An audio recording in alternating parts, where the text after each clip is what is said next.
Amados hermanos, que mi Señor Jesús les bendiga. Muchas gracias por sintonizarnos un domingo más en la predicación expositiva de la Iglesia Fuente de Vida. En esta oportunidad, con mucha alegría, con mucho gozo, vamos a estar compartiendo el primer capítulo de esta llamada joya del Nuevo Testamento, el libro de Efesios. Acompáñenme en oración, por favor, para dar inicio a la predicación expositiva de esta maravillosa carta del apóstol Pablo. Padre Santísimo, te agradecemos, Señor, en tu bondad y misericordia por la vida y la salud con la que nos has levantado el día de hoy, para poder predicar tu palabra, para poder exponerla, y que el mundo te dé la gloria solo a ti.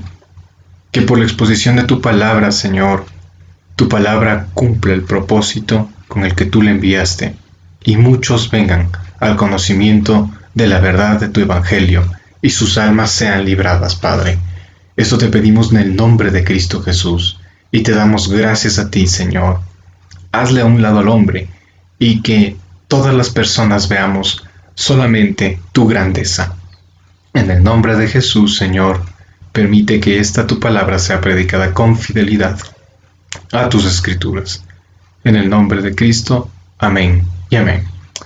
Amén, amados hermanos. Entonces vamos, por favor, al libro de Efesios, al capítulo 1, verso 1. Sin antes recordarles que, por favor, tenemos también subido el libro de introducción, ¿sí? La prédica de la introducción al video del día de hoy. Así que les recomiendo que lo vean, la introducción a la carta de los Efesios. Dice el capítulo 1 en esta predicación, que tiene por título La garantía de nuestra fe. La garantía de nuestra fe. En este 4 de octubre del 2020 iniciamos con el verso 1 del capítulo 1 de la carta a los Efesios.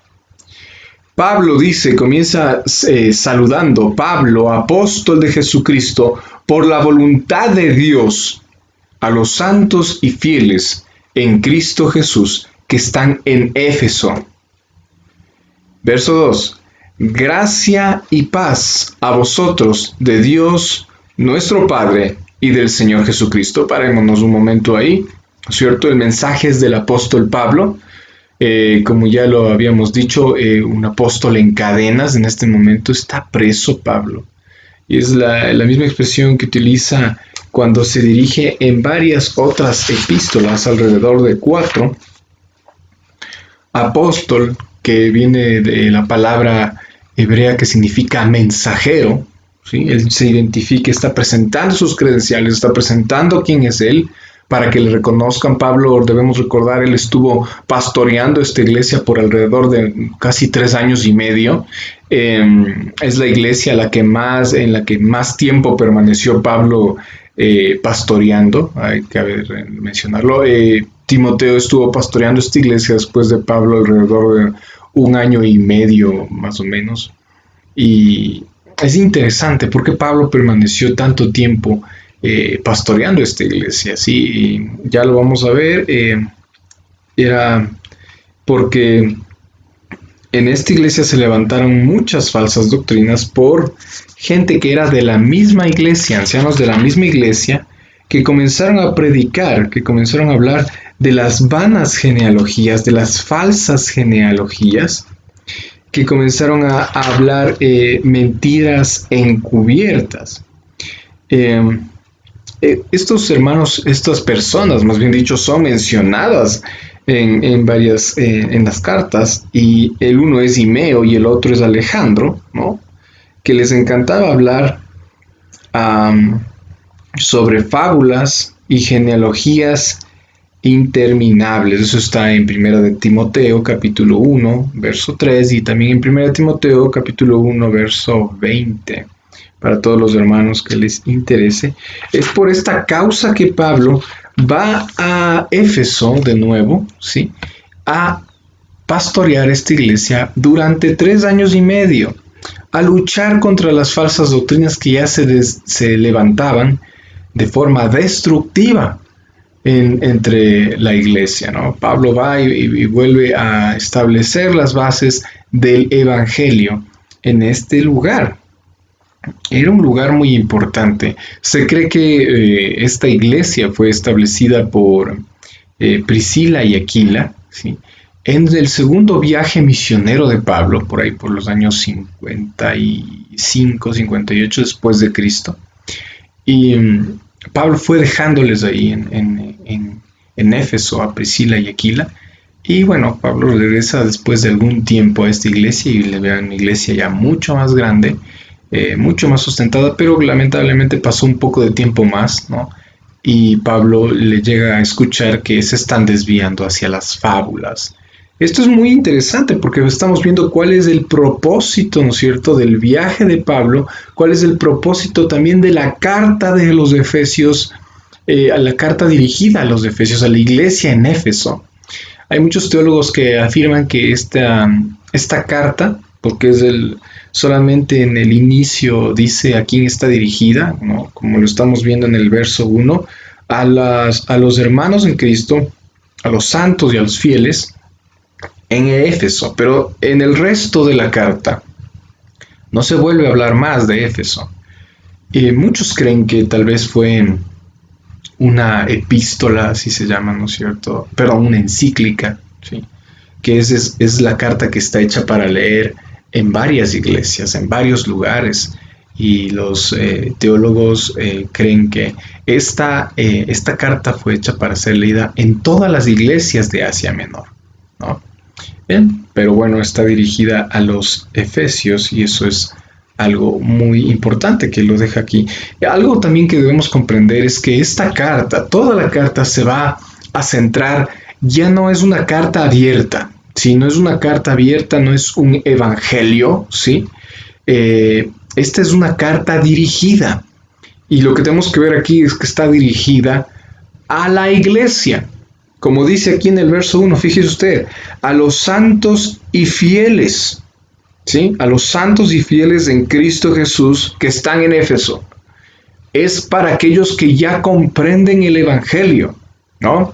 Esta carta está dirigida a una iglesia, ¿sí? No es para personas que están fuera de la iglesia, es para alguien que ya conforma, que es parte de la iglesia, que es miembro de una iglesia. Muchas personas van a ver aquí temas muy profundos tratados de una forma muy, muy resumida, y eso es lo que hace que el valor de esta carta aumente todavía más.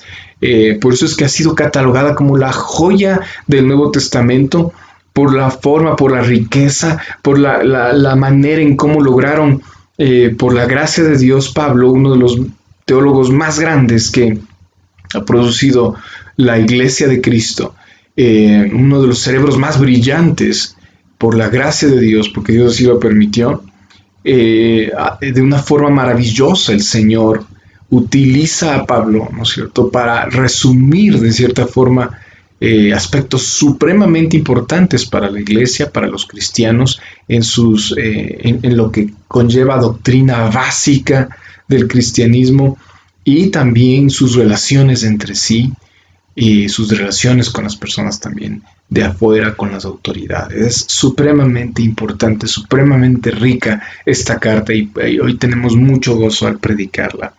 El verso 2 decíamos, ¿no? Gracia y paz a vosotros de Dios nuestro Padre y del Señor Jesucristo. Aquí la conjunción y en el verso 2 está siendo utilizada por Pablo como una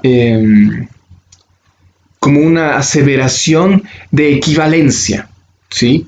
De igualdad, de igualmente divino, igualmente glorioso, ¿sí? Es una igualación de la deidad. Por eso dice, gracia y paz a vosotros de Dios nuestro Padre, el Padre, ¿sí? Y del Señor Jesucristo. Son uno solo, igual sustancia, ¿no es cierto? Uno solo en poder, uno solo en todas las características de Dios. Dios está Pablo empieza por señalar que Jesucristo está en la misma sustancia, son uno solo con el Padre, el Hijo y el Espíritu Santo, ¿no? Y es interesante porque, recuerde, esta carta a quién está dirigida. Ahora, el verso 3 dice, bendito sea, comienza alabando al Señor, bendito sea el Dios y Padre de nuestro Señor Jesucristo, que nos bendijo con toda bendición espiritual en los lugares celestiales en Cristo. Aquí desde el verso 3 hasta el verso 14, que es lo que vamos a predicar el día de hoy básicamente, la porción que vamos a predicar es del verso 1 del capítulo 1 de la carta de los Efesios hasta el verso, déjenme verle, hasta el verso 14, ¿sí? Y en esta última porción, después de la salutación de Pablo, después de que Pablo muestra sus credenciales, es decir, yo soy el que está escribiendo, el apóstol Pablo, ¿sí? No soy cualquiera de esos mentirosos charlatanes que andan enfocando, ¿no es cierto?, tratando de desenfocar, más bien dicho, su fe en vanas palabrerías con todo viento de doctrina, fijándose en genealogías, en supersticiones, en fábulas. No, soy yo, Pablo. Y en esta oportunidad Pablo, después de hacer eso, bendice al Señor, ¿no es cierto? Y dice algo muy interesante aquí en el verso 3. Y aquí comienza ya a hablar de doctrina. Aquí ya comienza a hablar Pablo de teología. Él comienza a decir el plan maestro de Dios para la salvación, ¿sí? Y lo va a dividir en tres partes. Fíjese bien usted. Él va a hablar desde el verso 3 hasta el verso 6a, del pasado, ¿no es cierto?, de la salvación del pasado. Del verso 6b al verso 11, Pablo va a hablar de la salvación del presente. Y del verso 12 al verso 14, Pablo va a hablar de la salvación del futuro, ¿no? Pablo va a hablar de la salvación en esta porción. Hay algunos teólogos que hacen una relación parecida de una separación del verso 3 al 6, ¿no es cierto? Esa porción del 3 al 6 del capítulo 1 relacionada con el Padre, del verso 7 al 12 relacionada con el Hijo y del verso 13 al 16 relacionada con el Espíritu Santo. En su gracia providencial, Dios ya ha dado a la gente, a su gente, a los creyentes, una bendición total. De eso va a hablar mucho estos versos del 3 al 14. Así que vamos, por favor, ¿no es cierto?, a este verso 3. Así también nosotros, cuando éramos, que dice, vamos al verso 3, me salté. Al verso 4. Entonces Pablo habla de las bendiciones de los lugares celestiales, ¿no es cierto? Es algo espiritual. Usted debe comprender que Pablo está hablando de cosas espirituales, ¿no? No en ningún momento saque de contexto lo que Pablo va a decir a partir del verso 3. Pablo no está hablando de nada material, no se va a referir a nada material. Pablo no va a hablar de bendiciones materiales. Escuche bien esto. No se refiere a bendiciones materiales, sino a la obra de Dios. La fuente misma, la fuente divina de toda bendición y de la más grande, que es la salvación. Las bendiciones sobreabundantes de Dios solo pertenecen, y aquí vamos a darnos cuenta de eso, solo pertenecen a los creyentes.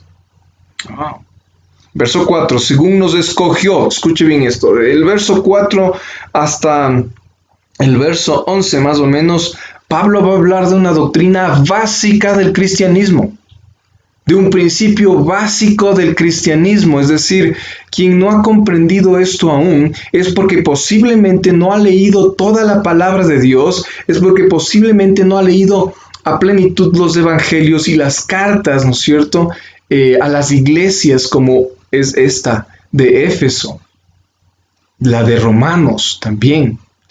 Y va a hablar de lo que ya se ha predicado muchas veces aquí en la iglesia y que es algo básico, que me llama la atención muchísimo y me causa también dolor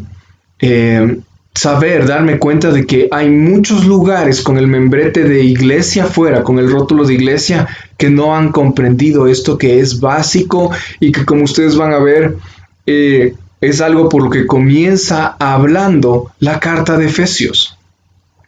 Dice, verso 4, según nos escogió en él antes de la fundación del mundo, resalte la palabra, nos escogió en él antes de la fundación del mundo, nos escogió, está hablando, sí señores, de la doctrina de la predestinación, ¿sí?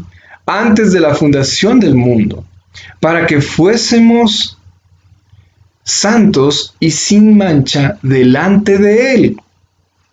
¿Por qué nos escogió? La razón. Desde antes de la creación dice la forma, pero la razón para que fuésemos santos y sin mancha delante de él. 5. En amor. La razón del Padre para escogernos es en amor. ¿Sí? Antes de avanzar, quiero decirles que la doctrina de la elección está a través de toda la palabra de Dios. No solamente está en las cartas, no solamente está en los evangelios, no solamente está en el Nuevo Testamento. Escuche bien, en Deuteronomio 7:6 ya se habla de eso. En Isaías 45:4, Antiguo Testamento, en Juan 6:44, en Hechos 13:48, en Romanos 8:29, en Romanos 9:11, en 1 Tesalonicenses 1:3, en 2 de Timoteo 2:10 y podríamos enumerar muchísimos versículos, pero está por toda la palabra de Dios. Entonces en el verso 5 nos dice el motivo divino del propósito de Dios en su elección soberana. ¿Qué? En amor, dice verso 5. En amor habiéndonos predestinado. Vea, vuelve a repetir la palabra. Escogió, predestinado. Vamos a ver esa palabra bastante aquí. Para ser adoptados hijos suyos por medio de Jesucristo, según el puro afecto de su voluntad. Y bueno, aquí tal vez nos podemos preguntar y decir, ¿por qué Pablo está recordando esta doctrina básica a los efesios? ¿Por qué Pablo les está diciendo, Efesios, no se olviden de que ustedes fueron escogidos desde antes de la creación del mundo y fueron para ser hechos santos y sin mancha? No se olviden de eso. Pablo se está dirigiendo, recuerde, a la iglesia. Si el día de hoy podemos hacer este ejercicio de qué implica esto, ¿no es cierto? ¿Y qué aplicación tiene esto? Claro que nos está hablando a la iglesia actual del día de hoy. Por supuesto. Pablo nos está dirigiendo esta carta y nos está diciendo, recuerden esta doctrina básica. Recuerden que ustedes fueron predestinados desde antes de la creación del mundo. Afírmense en su fe. Debe ser porque esto es muy importante. Esto es algo que afirma en la fe. Ahora, dice verso 6. ¿Para qué? ¿Cuál es el fin? Para la alabanza de la gloria de su gracia con el cual nos hizo aceptos en el amado. ¿Quién es el amado? Jesucristo. ¿Cuál es el fin de la salvación? ¿Cuál es el fin del escogimiento divino, de la predestinación de cada uno de nosotros que ha sido llamado conforme al propósito de Dios desde antes de la creación del mundo? El propósito último de la elección, de la salvación, de la comprensión del Evangelio es la gloria de Dios. Amén. Qué maravilloso es comprender esto. Y esto es algo que lo vamos también a ver en Filipenses capítulo 2, verso 13. Sí, en Timoteo 1:11. También lo podemos ver con un poco más de tiempo en nuestras casas. Claro que sí. Ahora, por favor, amados, vamos al verso 7, en quien tenemos redención por su sangre, en Jesucristo. El perdón de pecados según la riqueza de su gracia. Ahora está hablando de la limitación, está limitando. ¿Quién es el que salva? ¿Cómo se accede a esa gracia? Solo a través de Jesucristo. Solo a través de Jesucristo hay perdón de pecados. Solo a través de Jesucristo accedes a la riqueza de la gracia. Miren, aquí está hablando cuáles son las riquezas de la gloria de las que estaba hablando, ¿no es cierto? En el verso 3, cuando mencionaba toda bendición espiritual en los lugares celestiales en Cristo, ¿no es cierto? Aquí en el verso 7, al final, después de la parte B, nos señala cuáles son esas bendiciones. Y no son materiales, no son de esta tierra. Dice, según las riquezas de su gracia. ¿Qué? En el perdón de los pecados. Esa es la riqueza más abundante, esa es la riqueza más grande. Hay personas que en esta tierra buscan cosas físicas para decir que Dios les está bendiciendo. Pruebas físicas para señalar que Dios está con ellos. Qué equivocados, qué errados están. Dios, la salvación no consiste en cosas materiales. No consiste en lograr cosas en esta tierra. Qué desatinado es, qué desenfocado es tratar de llevar algo tan grande y tan maravilloso como el Evangelio, ¿sí? Tan inmerecido, y reducirlo a cosas materiales en esta tierra. La gente que se siente que Dios está con ellos porque tienen una gran casa, un gran auto, un gran trabajo, porque han acumulado muchos títulos en esta tierra, académicos, porque tienen una gran preparación profesional, y piensan que Dios les ha bendecido, y piensan que Dios está bien y está contento con ellos. Qué engañados están. Recuerde, iglesia amada, recuerde, esta carta es para la iglesia. No te desenfoques, no te engañes. Vuelve a lo básico, vuelve a comprender por qué Dios te predestinó desde antes de la creación del mundo. ¿Por qué Dios te escogió? No, Dios no te escogió para que andes creyendo en la doctrina de la declaración, en la doctrina de la declaración positiva sacada del hinduismo. Eso no está aquí en la Biblia. Declarando cosas materiales. Usted sabe, como ya se ha predicado varias veces en la iglesia, Jesucristo fue tentado por el mismo Satanás 40 días y 40 noches en el desierto, y fue tentado con cosas físicas de esta tierra. ¿Y Jesús recibió algo de eso? ¿Aceptó algo de eso? No. ¿Cuál es nuestro ejemplo a seguir, amados? Cristo. Cristo. Jesús dijo que su reino no era de esta tierra, que su reino no era físico, que su reino era un reino de los cielos. Y aquí en el libro en la carta de Efesios, Pablo vuelve a señalar que la riqueza más grande es el perdón de nuestros pecados, por gracia en Cristo Jesús. Y eso es lo que debemos vivir, agradecidos eternamente y todos los días dándole gracias a Dios por tantos pecados que el Señor nos ha perdonado en Cristo Jesús. Recuerde, en Cristo Jesús. No se olvide de eso. No es por otro medio, sino solamente a través de Cristo, quien es el camino, la verdad y la vida, y que nadie llega al Padre sino es por Él. Ahora, verso 8, que hizo sobreabundar para con nosotros en toda sabiduría, ¿y qué? E inteligencia, en toda sabiduría e inteligencia. Aquí es importante señalar en el verso 7 la palabra redención por su gracia. Estamos en verso 7, ¿no es cierto? Somos redimidos por su gracia. Tenemos las riquezas en Cristo por su gracia. Y la riqueza más grande, ya sabe, es el perdón de nuestros pecados, que hizo sobreabundar para con nosotros en toda sabiduría e inteligencia. Verso 9, dándonos a conocer el misterio. No se olvide de esta palabra preciosa aquí en el verso 9. El misterio de su voluntad, según su beneplácito, el cual se había propuesto en sí mismo. Parémonos un momento ahí. Siempre que en este libro de Efesios se refieran al misterio, se va a referir a aquella verdad que estaba encubierta hasta ese entonces, ¿sí? Y que fue revelada por el Espíritu Santo. ¿Y sabe cómo se llama ese misterio? La iglesia de Cristo.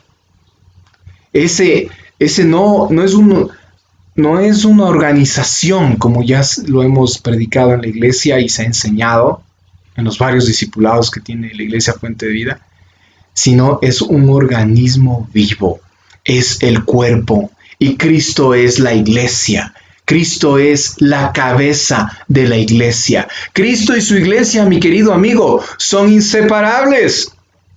Hay muchos lugares donde les van a decir, bueno, con que tú vengas a las células, con que tú vengas a las iglesias de hogar, con que tú vengas nada más al discipulado, pues está bien. Pero como lo hemos dicho, amigo, Cristo y la iglesia son inseparables. Son uno solo. Y la iglesia está viva porque Cristo le ha vivificado, porque Cristo le ha salvado, Cristo le ha comprado para sí mismo. Así que no caiga en ese engaño de que yo vivo Cristo a mi manera y yo vivo en mi casa y mi casa también es una iglesia. Sí, hay una iglesia y usted es el pastor, y usted es el esposo, si usted es el padre de hogar de esa iglesia, usted es el pastor de esa iglesia, por supuesto que sí. Pero usted necesita congregarse, usted tiene que ser parte del cuerpo de Cristo. Todos queremos ser parte del cuerpo de Cristo porque, escuche bien esto, da cuenta de que somos verdaderamente salvos. Da cuenta de que conformamos ese organismo vivo que es la iglesia, que se quedó aquí con varios propósitos, como lo vamos a ver a lo largo de la exposición de esta carta. Pero al decir que conformamos parte del cuerpo, es decir, somos el dedo, somos la mano, podemos ser el brazo, podemos ser una parte del cuerpo, y Cristo es la cabeza, Cristo es el que gobierna, Cristo es del cual proviene, como está señalando aquí Pablo, toda bendición, toda riqueza en Cristo Jesús. La más grande, el perdón de nuestros pecados. Algo hermoso de resaltar es aquí, ¿no? Que dice, sobreabundar para con nosotros la sabiduría y la inteligencia. Escuche bien esto. ¿De dónde provienen eso? El verso 9 va a darnos la contestación. ¿De dónde viene la sabiduría y la inteligencia? Dice, dándonos a conocer, verso 9, el misterio. ¡Wow! Dándonos a conocer el misterio de la iglesia, donde nos discipulamos, donde nos edificamos unos a otros, donde llevamos los unos las cargas de los unos por los otros, donde compartimos el vivir en Cristo con otros que son parte de Cristo en la iglesia. Así que sáquese, y Pablo está hablando de eso, justamente va a combatir una de esas mentiras que circulaban en ese entonces y circulan también el día de hoy. Pablo está compartiendo aquí la unidad en Cristo. Pablo quería que tanto judíos como gentiles que comprenden el Evangelio sean uno solo, y como la única forma de ser uno solo es siendo parte de este organismo vivo que es la iglesia. ¿Sí? Usted no puede decir que es cristiano cuando dice, sí, mi iglesia está, pero, ¿cierto? Sí, yo no voy a la iglesia. No, pues no es necesario, yo leo mi Biblia, solito en la casa. ¿Dónde somos limados? ¿Dónde se afila espada con espada? Cuchillo con cuchillo. ¿Dónde las mujeres son edificadas con mujeres piadosas? ¿Dónde los hombres son edificados a través del relacionamiento con otros hombres piadosos? En la iglesia. Me atrevo a decir, ¿dónde niños son edificados con otros niños? En la iglesia de Cristo. ¿Se da cuenta la importancia de la iglesia? Ok. Hay una parte, ¿no es cierto?, de un movimiento fuerte, ¿no?, de lo que quiere volver al judaísmo, y con el engaño de las raíces hebreas, ¿no? No se crean eso. Muchos de ellos se extravían en medio de eso. Es importante estudiar esas raíces, pero vuelven casi que al judaísmo. Y rechazan la iglesia para volver a las sinagogas. Y tratan de hacer de sus casas sinagogas. Qué lamentable es esto. Oramos para que el Señor, a través de la predicación, a través de la exposición, sí, porque no estamos añadiendo nada, estamos exponiendo la palabra, esta carta a los Efesios, Dios les haga libres de toda falsa doctrina, de todo viento de falsa doctrina. ¿Qué dice aquí? Verso 10, de reunir todas las cosas en Cristo en la dispensación del cumplimiento de los tiempos, así las que están en los cielos como las que están en la tierra. Este verso 10, reunir, aquí la palabra reunir va a referirse al final de la historia de este mundo. Dios reunirá a los creyentes en el reino milenario. Es la última de las dispensaciones, la dispensación del cumplimiento de los tiempos. La forma en cómo Dios ha administrado su gracia a lo largo de la historia de la humanidad se le denomina las dispensaciones de la gracia. Y Dios va a reunir efectivamente su reino de los cielos con su reino en la tierra y va a gobernarlo bajo su ley absolutamente. Y gloria a Dios por eso, y venga como el Señor nos enseñó a clamar al Padre: venga pronto, Señor Jesús, tu reino. Estamos en el verso 11, dice: en él asimismo tuvimos herencia, habiéndonos, wow, otra vez la palabra, ¿se dan cuenta? Qué importante que es comprender esto. Habiendo sido predestinados conforme el propósito del que hace todas las cosas según el designio de su voluntad. Wow. ¿Qué hace todas las cosas según el designio de su voluntad? Dios, quien nos predestinó, en el cual tenemos herencia. ¿En quién tenemos herencia? En Cristo Jesús. A través de Cristo accedemos a esta herencia. ¿Cuál es la herencia? El reino de los cielos. A través del perdón de los pecados en Cristo Jesús somos ricos en el cielo. Somos millonarios en el cielo porque nos han perdonado, escuche bien esto, multitud de deudas, multitud de pecados. Y tenemos tantísima gracia, tenemos muchísima, sobreabundante gracia. Por eso somos ricos en la gracia de Cristo. Y esto es lo más maravilloso. Más que cualquier cosa en esta tierra, más que, escuche bien lo que voy a decir, más que salud en esta tierra, más que vida en esta tierra, más que bienes en esta tierra, es la gracia de Dios, que nos ha perdonado tantos pecados, desde que nacimos, desde que venimos al mundo. Verso 12, a fin de que seamos, ¿qué? Para alabanza de su gloria, nosotros los que primeramente esperamos en Cristo. El fin es la alabanza de su gloria. El fin de la predestinación, el fin de la salvación es que le demos gloria al Señor. Que a través de esta gloriosa salvación el mundo vea la gloria de Dios. 13. En él también vosotros, habiendo oído la palabra de verdad. ¡Wow! ¿Cómo? Habiendo oído la palabra de verdad. El evangelio debe ser predicado. El evangelio, no como algunos seguidores de Menno Simons, en algún rato en algún discipulado hablamos de esto. Menno Simons era un sacerdote católico que escuchó de la doctrina de Lutero, ¿no es cierto? Y se puso a investigar un poco acerca de eso y decidió separarse de la Iglesia Católica y conformar su grupo, pero comprendió mal el evangelio. Menno Simons se aisló y pregonó eso. Y las personas que lo siguieron migraron a muchos lugares, entre esos a Norteamérica, a Sudamérica y una comunidad grande en Bolivia, en México. Pero la gran mayoría están de estas personas concentrados en Estados Unidos. A ellos se les denomina el día de hoy, como seguidores de Menno Simons, como menonitas. Los menonitas, también llamados Amish. Y ellos piensan que no hay que contaminarse con el mundo, no hay que salir afuera, hay que unirse, hay que vivir en comunidades cerradas.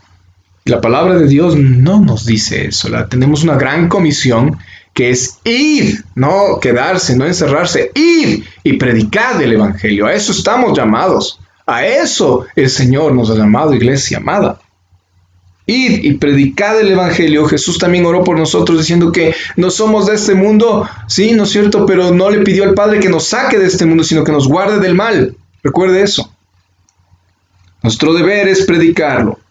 Verso 13. En él también vosotros, habiendo oído la palabra de verdad, el evangelio de vuestra salvación, y habiendo creído en él, fuisteis sellados con el espíritu de la promesa. El evangelio de la verdad debe ser oído y debe ser creído. Podemos verlo esto, hermanos amados, de que el evangelio debe ser oído en Romanos 10:17. En Romanos 10:17, vamos en nuestras Biblias, por favor, a la carta a los Romanos, la iglesia en Roma. Romanos 10:17. Dice la palabra bendita de Dios. Romanos 10:17. Así que la fe es, ¿por qué? Wow. Por el oír. Y el oír por la palabra de Dios. ¿Más pruebas? Ahora, el Evangelio debe ser creído. Vamos a Juan capítulo 1, verso 12. Juan, justamente el Evangelio que acabamos de predicar la anterior semana. Juan capítulo 1, verso 12. Y Juan capítulo 1, verso 12 dice lo siguiente: mas a todos los que le recibieron, a los que creen en su nombre, les dio potestad de ser y hechos hijos de Dios. ¿No? Exacto, el Evangelio debe ser oído y el Evangelio debe ser creído para traer salvación. Ahora el verso 14, el verso final, dice que somos, entre el verso 13 y el verso 14, dice que todos nosotros, todos los que hemos creído, ¿cierto? Todos los que hemos entendido, comprendido el Evangelio, somos sellados, dice la palabra de Dios, por el Espíritu Santo. Acompáñenme, por favor, verso 14 en sus Biblias, ¿no? 14, que es las arras de nuestra herencia hasta la redención y la posesión adquirida para la alabanza de su gloria. El propósito, la alabanza siempre. El propósito de la salvación siempre, la gloria de Dios. Ahora, déjeme decirle algo. ¿Qué son las arras? ¿Qué es esta palabra arras? ¿No? La palabra arras viene, la definición dice objeto, ¿no? O suma de dinero que el comprador entrega al vendedor para garantizar la ejecución de un contrato. Entonces, ¿qué son las arras? O sea, es una garantía de cumplimiento. Estamos sellados por el Espíritu Santo los que hemos comprendido verdaderamente el Evangelio, los que hemos sido llamados según su divino propósito, los que hemos sido escogidos desde antes de la creación del mundo, y gloria a Dios por eso. Gracias por tu bondad, gracias porque somos inmerecedores de aquello, y tú en tu bondad, en tu misericordia, en tu soberanía, así lo hiciste. Estamos sellados por el Espíritu Santo. Es una prueba de aquello. Es una garantía de aquello que tiene que ver con el sello que se pone en las cartas. Pablo está usando esta metáfora, ¿sí?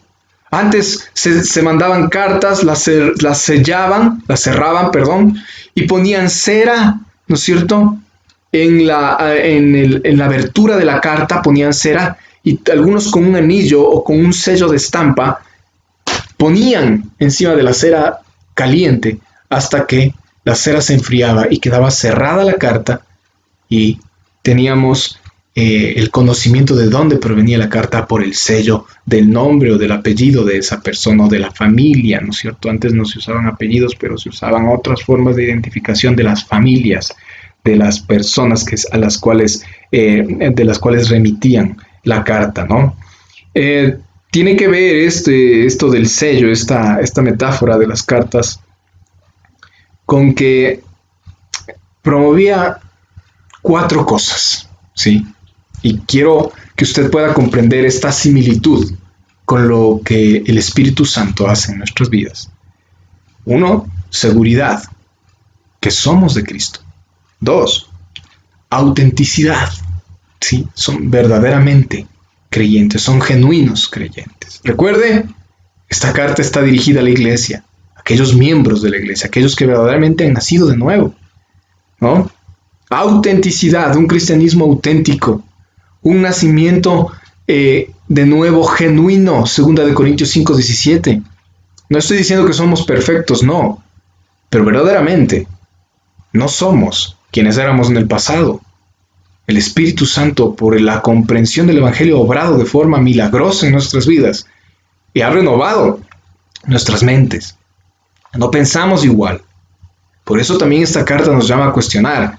Y aquellos que aún no comprenden el Evangelio, aquellos que han pasado por años en iglesias, en lugares donde predican de forma temática, en lugares donde predican las cosas sacando de contexto, en lugares donde predican para las banalidades de este mundo, para la carne, donde predican para las emociones, donde predican el arrepentimiento 10 veces y la venganza del arrepentimiento y el amor, y la venganza del amor y el amor vuelve y el amor, y ya no saben qué más dar y comienzan a sacar versículos de contexto de los problemas, del más que campeón, el más que vencedor, el decláralo, ahí está.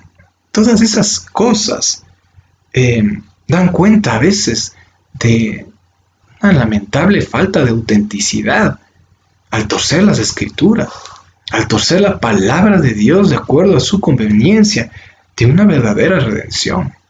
Cuestiónese, mi querido amigo que nos escucha, el día de hoy. La palabra está siendo expuesta, la luz está siendo lanzada. Es mi oración, es mi clamor que usted pueda ver la luz. Que no sea como aquella persona que ha sufrido un accidente cuando los paramédicos llegan y le lamparean, le lanzan esa luz hacia sus ojos a ver si se dilatan las pupilas, a ver si todavía hay una opción de poder intervenir o proceder con el siguiente herido. Si tiene más opciones de sobrevivir al accidente. Así es la palabra de Dios, así es el Evangelio, así es, ¿no es cierto?, esta prédica del día de hoy, que está siendo expuesta a usted, la luz. ¿Puede ver la luz? Si es así, gloria a Dios. Si es así, alabado sea el Señor. Que puedas ver la luz. Que puedas saber, ¿no es cierto?, estas grandes verdades de que Dios te escogió. Y que Dios te dio una iglesia para que seas parte de ella. De que Dios te ha sellado con el Espíritu Santo que te está transformando y te está convenciendo todos los días. Cada vez que hables tu Biblia, todos los días. Te está hablando, te está mostrando la palabra, te está llevando al conocimiento de la verdad que te hace libre. Pero yo ya soy salvo, dirás. Sí, pero te hace libre de todas tus maldades, te convence y para que abandones la práctica del pecado y te sumerge en un proceso de santificación progresiva. Pero si tú sigues con los mismos viejos pecados del pasado, y cada vez son más, y hay pecados que se vuelven recurrentes en tu vida, que no puedes abandonarlos, cuestiónate. Cuestiónate, sí. El Evangelio ha obrado en tu vida de forma verdadera, de una forma salvífica. El Evangelio que te salva, es el Evangelio que te cambia. Y tal vez pueda ser que sí, el Evangelio te haya cambiado y te haya salvado, pero estás luchando con estas cosas. Ve a tu iglesia, ve a tu pastor, pide consejería. Para eso Dios nos dejó la iglesia, amados. Tercera cosa, de por qué estamos sellados, ¿qué también garantiza? ¿Cuáles son las arras? La tercera cosa, la garantía del Espíritu Santo que nos ha sellado es la propiedad. Pertenecemos a Cristo y qué maravilloso es saber eso. Que pertenecemos a Cristo y pertenecemos a su iglesia, somos parte de su iglesia, somos miembros de su iglesia, somos el dedito de la mano del cuerpo de Cristo. Colaboramos, ¿no es cierto?, con las actividades de la iglesia y la más grande de ellas es la evangelización. Somos parte de este organismo vivo.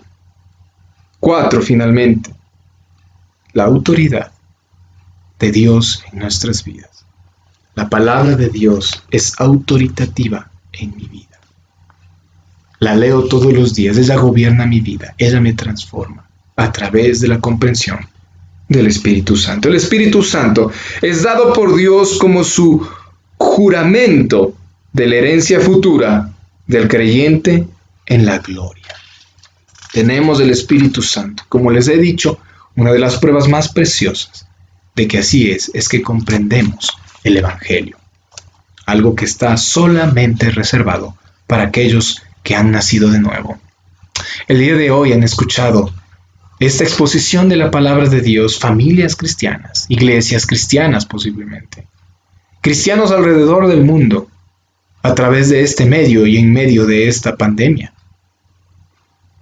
Permítame para finalizar compartir un mensaje del pastor Dwight L. Moody, que dice así: serpientes en el hogar Dice, estuve leyendo hace poco acerca de aquellas personas en la India que adoran a las serpientes.